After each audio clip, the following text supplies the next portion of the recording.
요한복음 1장 9절로 18절에 있는 말씀입니다. 요한복음 1장 9절로 18절까지.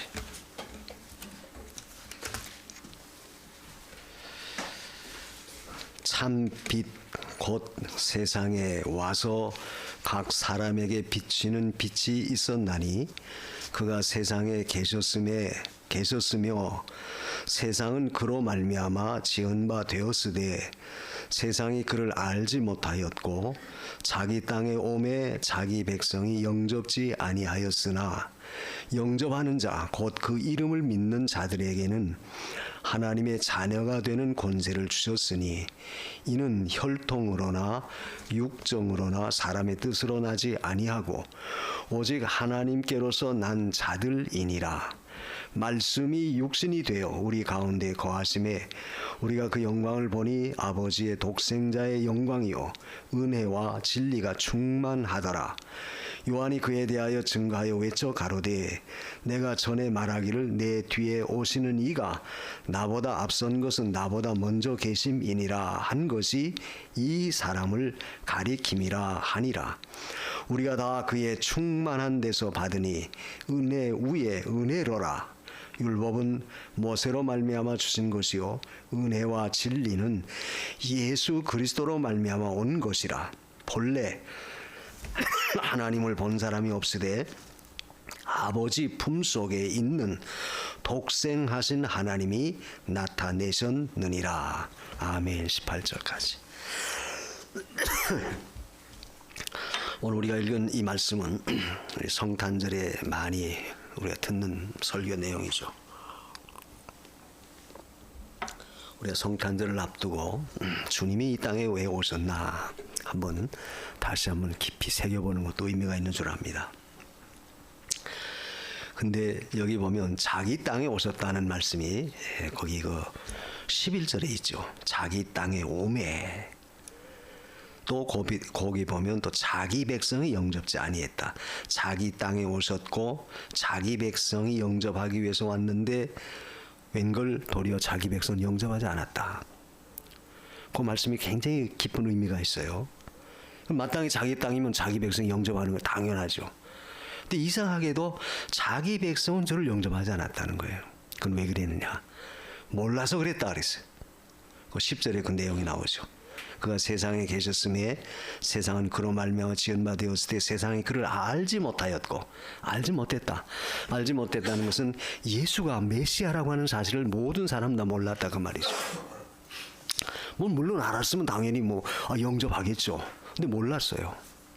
근데 아이러니하게도 자기 땅인데 또 자기 백성인데 그럼 당연히 자기 땅에 왔으면 자기 백성 영접해야 되죠. 또 알아야 되죠. 근데 몰랐어요. 이게 참 문제예요. 그래서 우리가 영적 무지함에 나간다는 것은 참으로 불행한 일이죠. 우리가 이 말을 하는 것은 그럼 우리는 알아서 예수를 믿었나? 물론 그건 아니에요. 여러분이 미리 알아서 예수 믿었습니까? 학교에서 배워서 그렇구나. 내 마음에 인정이 돼서 예수님 마음에 받아들인 겁니까? 결코 아니잖아요. 근데 감사한 것은 모르는 무지한 우리들을 성령께서 믿어지도록 알게 하셔서 우리가 예수를 영접하게 됐다는 그 사실, 이게 상당히 큰 축복이에요. 사실 오늘 우리가 이 말씀을 한번 힘있게 좀 생각하려고 그래요.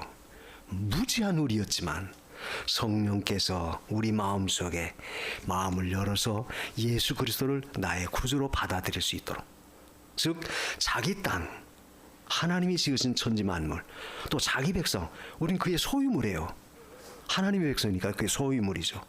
그가 당연히 우리의 소유주 되시는 주님을 영접하는 것은 마땅한데, 근데 그건 우리 힘으로, 인위적인 방법으로 할 수가 없어요. 무지할 수밖에 없어요. 그런데 성령님은 우리로 하여금 믿어지도록 알게 하셔서, 깨달아지게 하셔서, 내 마음을 열어서 영접하게 하셔서 오늘 저나 여러분이 하나님의 자녀가 된 겁니다. 그러니까 이 성탄절의 의미가 우리가 생각할 때 그저 기쁘다고 좋으셨네, 단순히 그것으로 끝나는 게 아니라 무지한 자기 백성이 예수 그리스도를 믿음으로 그분이 나의 하나님이구나, 나를 창조하신 창조주시구나, 나는 그분에 의해 지음받은 피조물 하나님의 소유구나, 이걸 깨닫게 됐다. 그래서 우리가 그 주님을 영접하니까 하나님 어떤 권세를 줬느냐, 거기 12절의 말씀처럼 하나님의 자녀가 되는 권세를 주셨어요.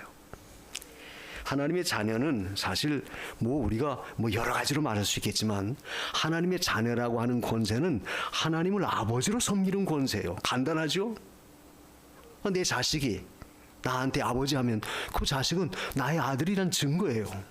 마찬가지로 우리가 하나님을 아버지라고 고백하는 것은 결국 나는 하나님의 아들입니다, 이걸 고백하는 것이 돼요. 여러분, 하나님의 아들이라고 하는 지위가 얼마나 큽니까? 굉장해요. 하나님의 아들의 지위는 누구도 손댈 수 없어요. 내게 오는 자는 누구도 빼앗아갈 수 없다.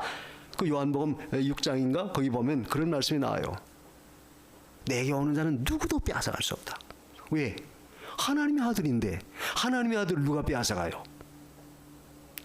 그런데 내가 무지했던 우리를 하나님께서 사랑하셔서 하나님의 아들로 받아들이도록 은혜 주신 거 우리가 참 감사하고, 그래 성탄절을 맞이할 때는 우린 정말로 내가 하나님의 소유물이 되고 하나님이 나의 소유주가 되셔서 하나님을 영접해서 하나님을 섬길 수 있는 그 위치에 세워줬다는 그 사실만으로도 우린 참으로 기쁘다고 주셨네, 찬송할 수 있어야 돼요.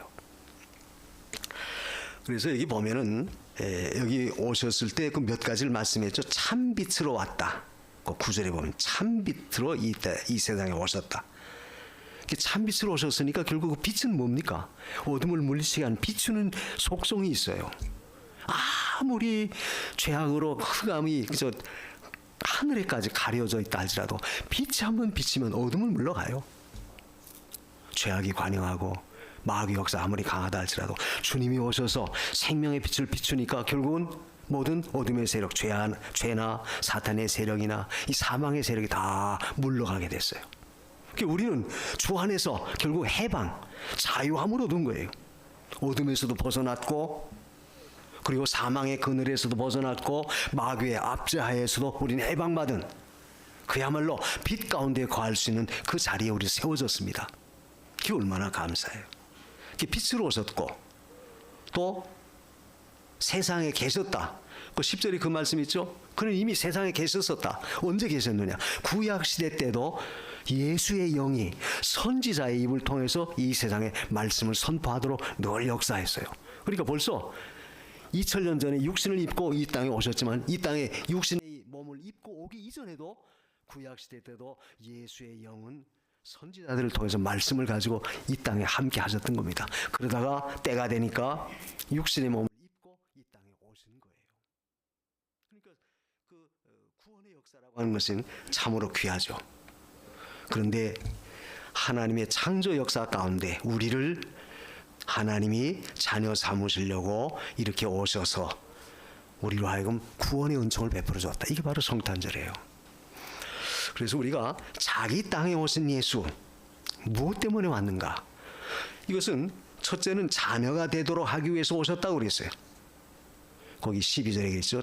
영접하는 자 곧 그 이름을 믿는 자들에겐 하나님의 자녀가 되는 권세를 주셨다. 자녀가 되는 권세를 주시기 위해서 주님이 이 땅에 오셨다는 거예요.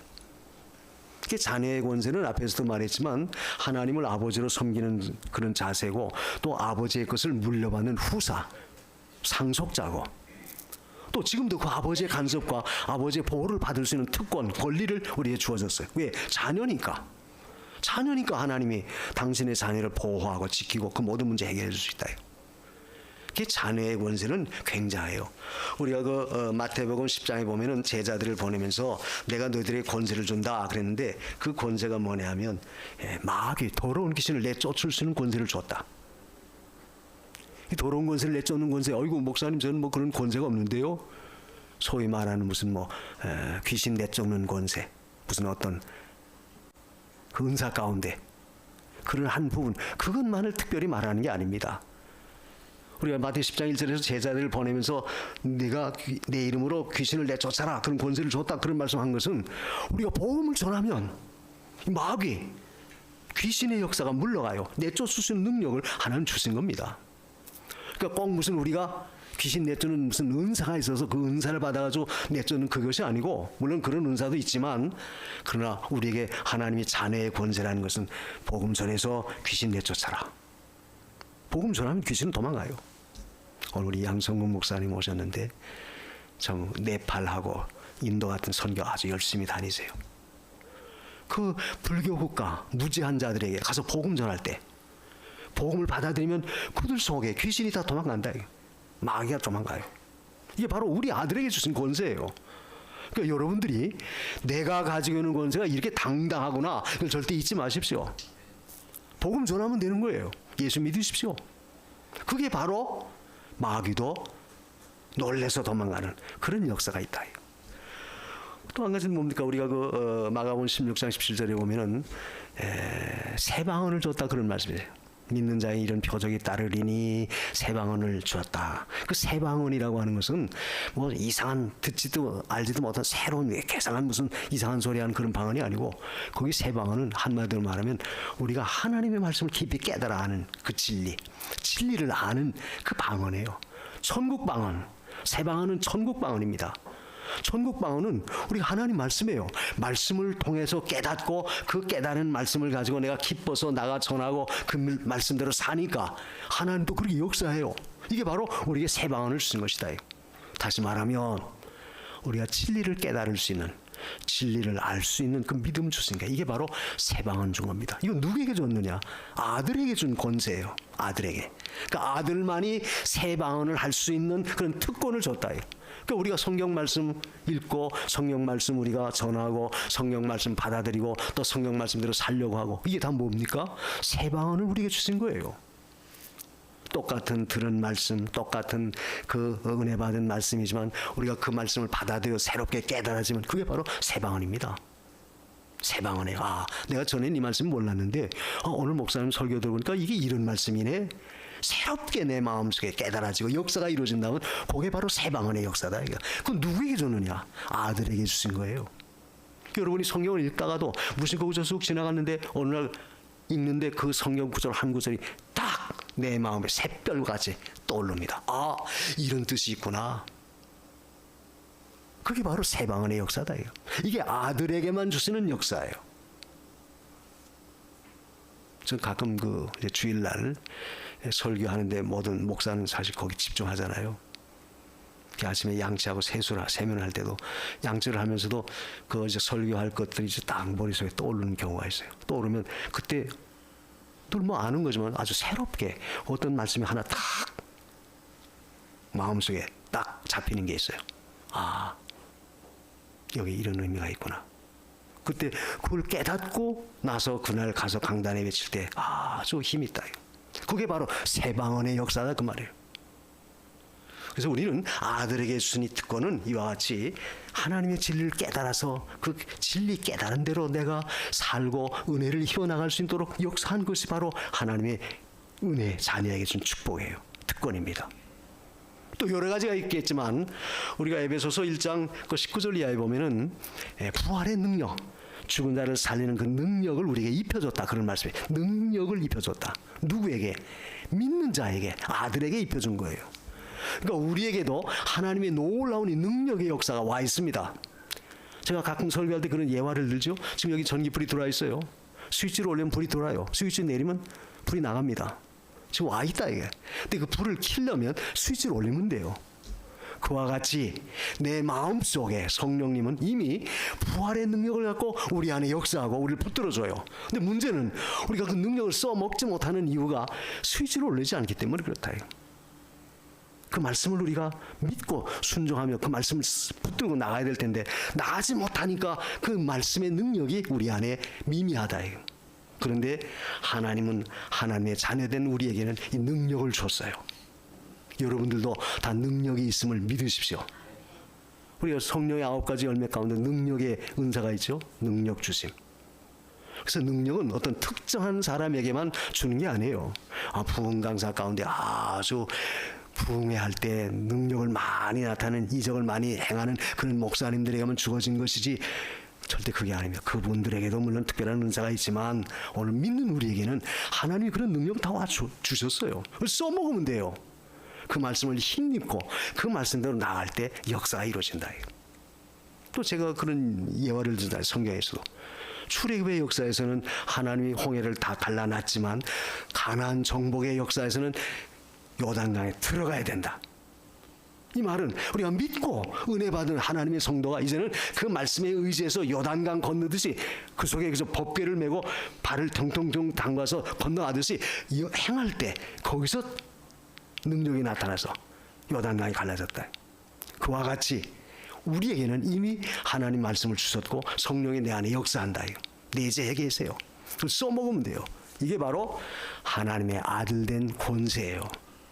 그래서 귀신을 내쫓을 수 있는 특권, 그리고 새로운 진리를 깨달아 알 수 있는 그 세방은 은혜, 그리고 내게 준 능력을 통해서 얼마든지 이 세상에서 능력을 행할 수 있는 그런 권리를, 그 은혜를 하나님 주신 겁니다. 이게 바로 자녀의 권세예요.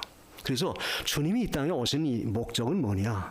자기 땅에 오신 것은 결국 자녀 삼아주려고 우리 오신 거예요.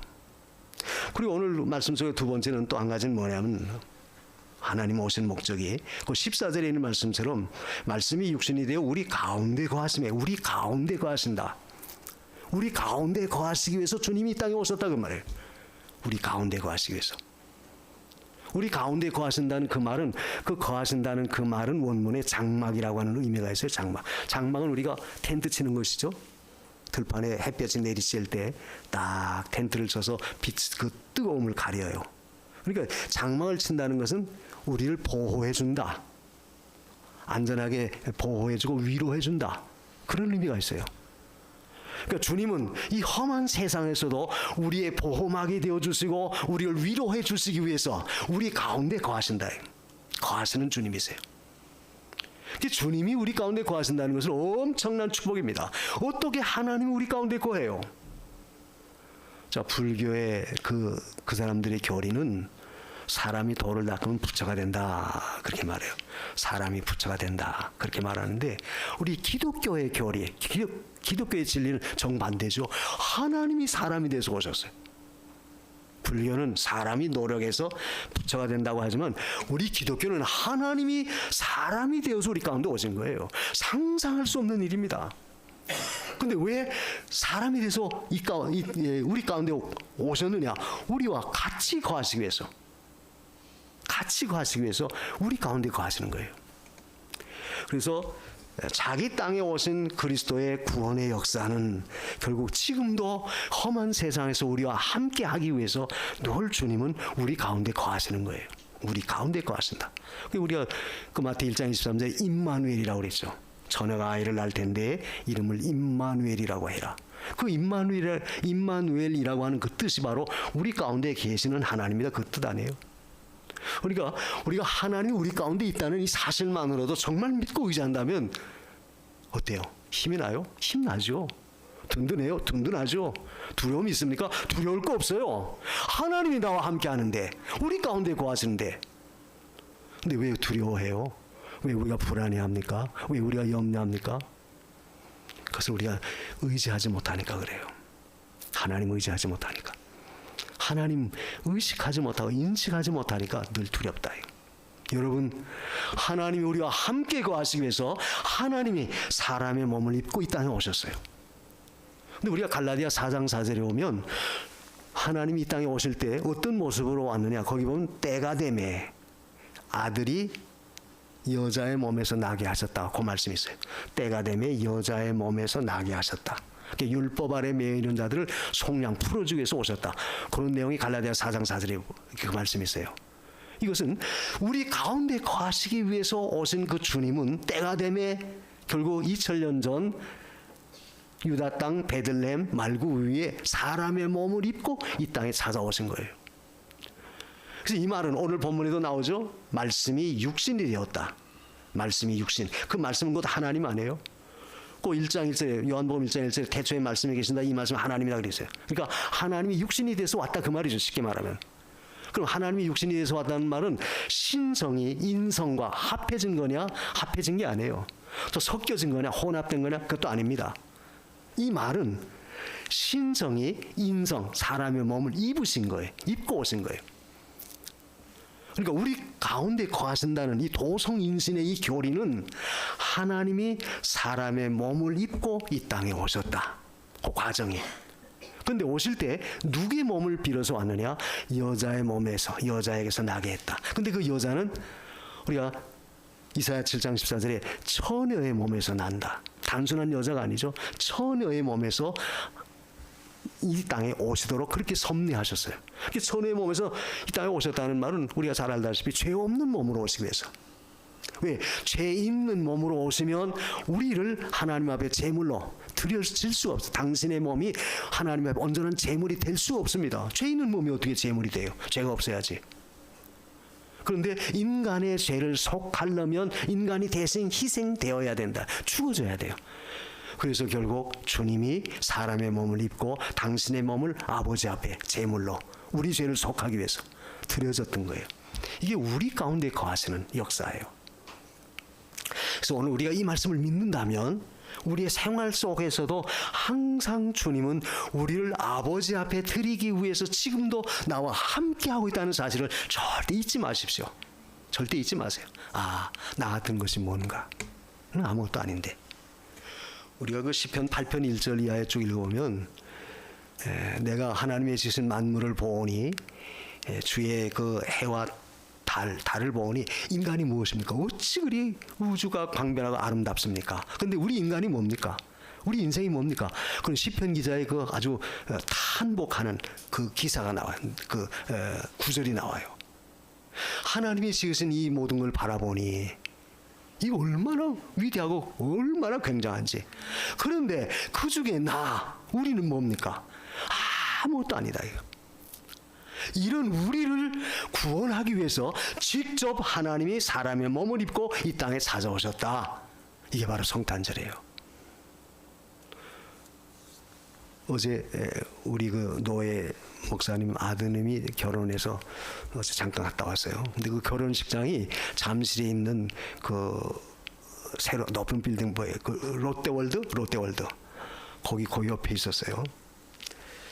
근데 롯데월드 뭐 가보진 않아서 한 번도 안 가봤습니다. 물구점들 차고 다니고 과천에서도 보고 그러는데 직접 가서 보니까 엄청나게 커요. 그 전에 우리가 여의도 63빌딩만 봐도 뭐 굉장히 크다고 했잖아요. 근데 가서 보니까 이 롯데월드는 뭐 엄청나게 어마어마하더라고. 뭐 가보진 않아서 들어가보진 않고 옆에 지나가면서 보니까. 제가 왜 이 말을 하냐면, 자, 사람이 만들어 놓은 그런 그 건축물도 그렇게 굉장할진데 그 위에 꼭대기에 올라가서 만약 땅바닥에 내려다볼 때 사람 어떻게 보이겠어요? 우리가 63빌딩 올라가서도 보면 자동차도 조그만 뭐라 그럴까? 예? 성냥갑 같은 옛날 성냥갑 같은 것이 왔다 갔다 하는데 롯데월드 그 굉장히 높은 100몇 층이라죠? 거기서 내려다볼 때 얼마나 하겠어요? 그런데 제가 말하는 것은 그게 뭐 크다는 지금 말하는 게 아니에요. 우주 만물을 창조하신 하나님, 그 하나님이 이 인생 우리를 구워볼 때 우리는 어떤 존재예요? 티끌만도 못한 존재. 우리는 사실 티끌만도 못한 존재입니다. 그런 하나님이 우리를 구원하려고 저와 여러분을 구원하기 위해서 사람의 몸을 입고 이 땅에 직접 찾아오셨다는 그 사실이 얼마나 감사해요. 여러분, 이런 감격이 여러분 마음속에 있습니까? 그 하나님이 바로 우리와 같이 거하신다. 이거 말씀이 우리 가운데 거한다. 우리와 같이 거하세요. 이걸 늘 잊지 마십시오. 그래서 매년 한 번씩 맞는 성탄절이지만 성탄절이 왜 이렇게 귀하냐? 왜 온 지구상에 있는 안 믿는 사람들까지라도, 공산주의에 있는 그런 국가에 있는 사람들까지라도 성탄절을 세계적인 공휴일로 정하고 축제로 지키느냐? 그 뭐가 있어서 그러냐? 바로 이런 역사가 있기 때문에 그런 거예요. 얼마나 위대해요. 얼마나 큽니까? 그래서 우리 가운데 거하시기 위해서 오셨고, 그 다음에 또 한 가지 우리 가운데 거하시는 목적이 뭐냐면 결국 우리를 은혜 주시려고. 그 은혜 위에 은혜가 충만했다. 거기 그 17절에도 그 말, 16절에 그 말씀 있죠. 충만한 데서 받으니 은혜 위에 은혜로라. 은혜 위에 또다시 또 다른 부가적인 또 다른 은혜를 입혀주기 위해서 주님이 우리 가운데 오신 거예요. 근데 그 은혜가 무슨 은혜입니까? 한마디로 우리가 요약하면 무슨 은혜예요? 구원의 은혜입니다. 구원의 은혜예요.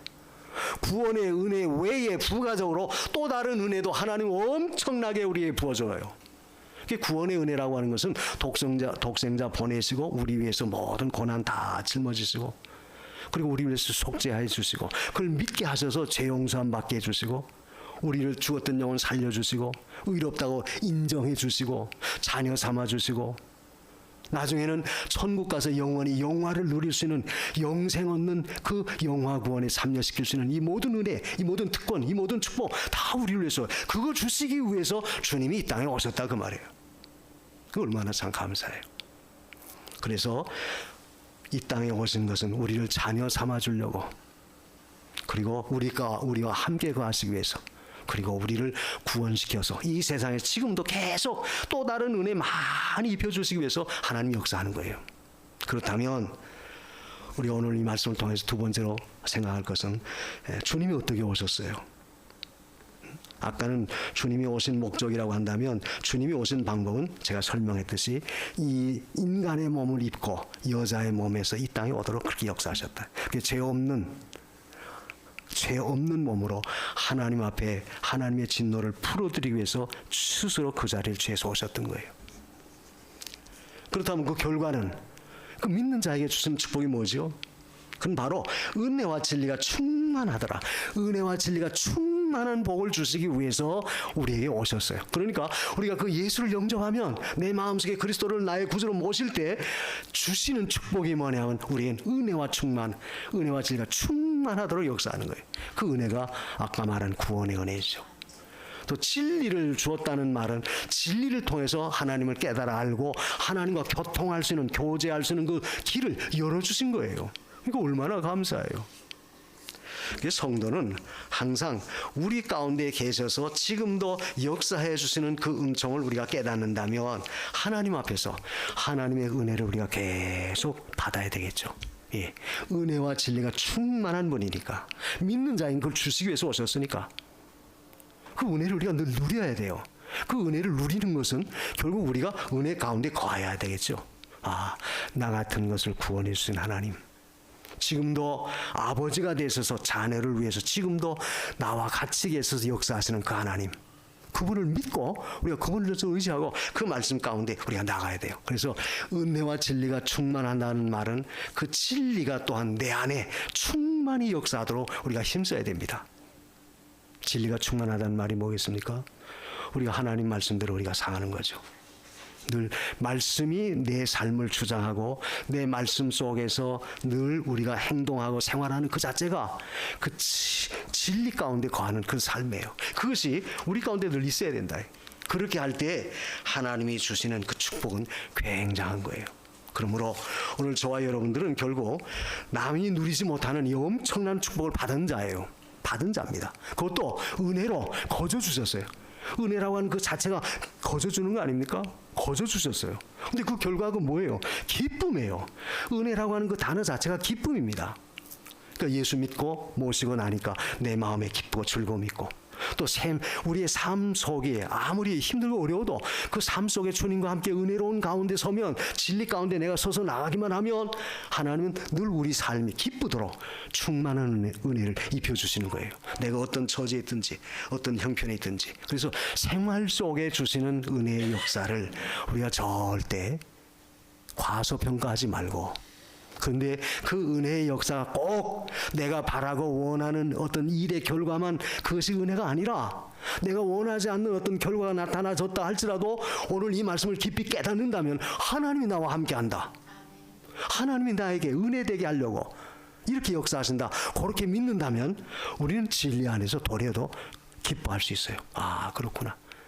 말씀 속에서 이탈하지 않는다 그 말이죠. 대개 우리가 왜 말씀에서 이탈하고 우리의 자신이 믿음에서 떠나느냐, 이유는 뭐냐면 첫째는 은혜를 잘 깨닫지 못하니까 그렇고, 그 두 번째는 그 진리의 뜻을 우리가 바로 알지 못하니까 자꾸만 진리를 거슬려요. 왜 거슬려요? 내 생각, 내 주관대로, 내 판단대로, 내 상식대로 모든 걸 판단하니까 그렇다. 우리는 하나님 앞에서 나라고 하는 모든 건 다 여기서 내려놔야 돼요. 아까 동정녀의 몸에서 그리스도가 오셨다고 그랬죠. 하나님이 사람에 대해서 오신 거예요. 이 말은 최고도로 비하, 최고도로 낮아지심입니다. 그 말은 오늘 우리도 우리 마음속에 그리스도를 모시고 내가 은혜 가운데 거하려면 내 마음에 가지고 있는 모든 것은 다 내려놔야 돼요. 나라고 하는 자존심, 나라고 하는 자아, 나라고 하는 고집, 나라고 하는 교만, 나라고 하는 우선주의, 무조건 이것은 다 내려놔야 돼요. 내려놓으면 하나님 그런 자 속에 은혜와 진리가 충만하도록 역사하신다. 그래서 우리는 언제나 찾아와 주신 이 은혜의 역사가 얼마나 귀한가 이걸 깨달아야 돼요. 자녀가 잘못할 때 아버지가 호되게 야단치요. 때로는 회초라기를 들어서 종아리라도 때립니다. 근데 그걸로 끝납니까? 끝나고 나면 그 아버지가 얼마나 또 안쓰러워요. 매맞은 아들의 종아리를 쓰다듬어 주면서 안쓰러워하죠. 또 위로도 해줘요. 하나님께서 우리에게 나타내시는 그 은혜의 역사는 바로 그와 같습니다. 그와 같아요. 때로는 우리가 원하지 않는 어떤 어려움과 괴로움이 온다 할지라도, 고난이 온다 할지라도 그것을 통해서 더 큰 은혜와 진리가 충만하도록 역사하시기 위해서 주시는 것이기 때문에 우리가 그걸 바로 받아들이고 깨닫고 내 모든 걸 다 내려놓고 겸손히 그 가운데 거하면 반드시 하나님의 위로가 넘쳐요. 그게 바로 은혜입니다. 그게 기쁨이에요. 이런 것을 우리가 늘 맛봐야 돼요. 그 성도는 어떤 환경을 만났든 어떤 형편에 내가 현재 처하여 있든 하나님은 나와 함께 한다는 사실을 절대 잊지 마십시오. 나와 함께 한다. 그리고 나를 자녀 삼아 주셔서 지금도 은혜와 진리로 충만하도록 늘 역사하고 있다. 이걸 절대 잊지 마세요. 잊지 말고 나 또한 겸손히 낮아져서 그 주님을 내 마음에 모시고 기뻐할 수 있는 그런 자리에 서시길 바랍니다. 그러므로 우리는 예수 믿으면 하나님의 은혜가 이렇게 크다 하는 걸 깨닫고 나 또한 그걸 누려야 되고 그걸 맛봐야 되고 또한 이 사실을 우리가 모든 믿지 않는 아직도 그리스도의 탄생을 모르는 불쌍한 영혼들에게 우리가 이 소식을 전해줘야 돼요. 성탄의 기쁜 소식을 전해서 나와 다른 사람도 이 그 즐거움에 참여할 수 있는 그런 성탄절이 되도록 해야 되겠습니다. 이런 믿음을 주세요. 우리 기도하십시다. 이 땅에 오신 주님 왜 오셨습니까?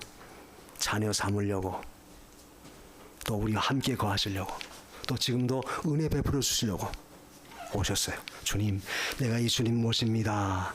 이 주님 정말로 나의 구주로 모십니다. 이런 고백을 갖고 우리 하나님 앞에 이 시간 합심해서 기도합니다. 고마우신 하나님 감사합니다. 생명 주시기 위해서 오셨고 고난에서 구원하시기 위해서 오신 주님 감사합니다.